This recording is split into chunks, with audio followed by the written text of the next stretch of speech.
বাংলাদেশব্যাপী 5 তারিখের পর একটি সরকার পতনের পর থেকে দেশে হিন্দু নির্যাতন চলছে, এর আগেও চলেছিল। তারই পরিপ্রেক্ষিতে আমাদের সনাতনী সম্প্রদায়ের 8 দফা দাবি আদায়ের জন্য সারা বাংলাদেশব্যাপী যখন চিন্ময় প্রভুর ডাকে সকল সনাতনী ঐক্যবদ্ধ হয়ে শান্তিপূর্ণ সমাবেশের মাধ্যমে আজকে আমাদের দাবি নিয়ে যখন আমরা রাজপথে এসেছি, তখনই একটি চক্র, একটি গোষ্ঠী মিথ্যা মামলা দিয়ে আমাদের চিন্ময় প্রভু সহ আমাদের সাধু সন্তদেরকে হয়রানিমূলক ও মিথ্যা মামলা দিয়ে আজকে গণগ্রেপ্তার করছে। তারই প্রেক্ষিতে আজকে চিন্ময় প্রভু যখন ঢাকা থেকে চট্টগ্রামের উদ্দেশ্যে আসছে, ওনাকে গ্রেপ্তার করেছে। সেই থেকে আজকে ওনাকে গ্রেপ্তার হওয়ার পর আমরা রাজপথে আছি।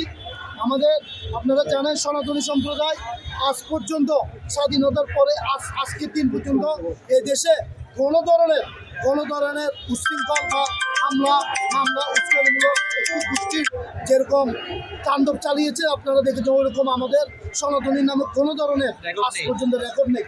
তারপরেও আজকে আমাদের চিন্ময় প্রভু সহ আমাদের বিভিন্ন সাধু সন্তদেরকে মিথ্যা মামলা দিয়ে আজকে ওরা গণগ্রেপ্তার করেছে।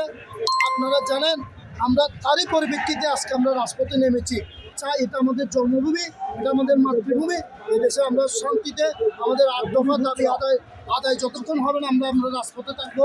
আমাদের চিন্ময় প্রভুকে আজকের মধ্যে আগামীকাল সকালের মধ্যে যাতে আমরা আমাদের ডিবি অফিসে ওনাকে বিমানবন্দরে কোনো কথাবার্তা ছাড়া আলোচনা ছাড়া কারোর সাথে আলোচনা ছাড়া ওনাকে গ্রেপ্তার করে গাড়িতে তুলে নিয়ে গেছে। আমাদের আন্দোলন চলমান থাকবে।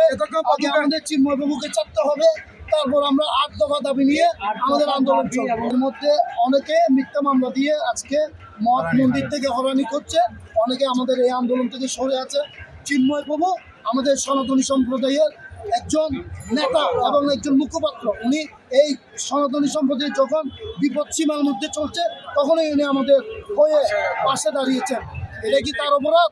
আমাদের সরকারের কাছে একটাই দাবি, আজকে আপনারা দেখেছেন অটোরিক্সাওয়ালারা যেভাবে উচ্ছৃঙ্খল করে ওদের দাবি আদায় করে নিয়েছে, আমরা সনাতনীরা এখনো পর্যন্ত আমরা চাই এই দেশে রাজপথে আমরা দেখেছি যারা রাজপথে ভাঙচুর হামলা করেছে তাদেরকে এই দাবিগুলো বারবার সরকার থেকে মেনে নিচ্ছে, কিন্তু আমরা শান্তিপূর্ণ সমাবেশ দিচ্ছি বলে আমাদেরকে কি এই দেশের এখন বর্তমানে যারা উপদেষ্টা আছে তারা কি দেখছে না আমাদেরকে?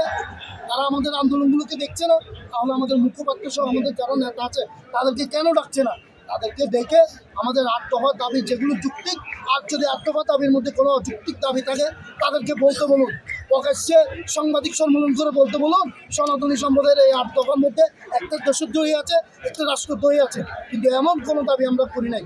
আমরা করেছি, আমরা চাই এদেশে আমরা সুরক্ষা এবং শান্তিতে বসবাস করার জন্য এই 8 দফা দাবি যৌক্তিক দাবি।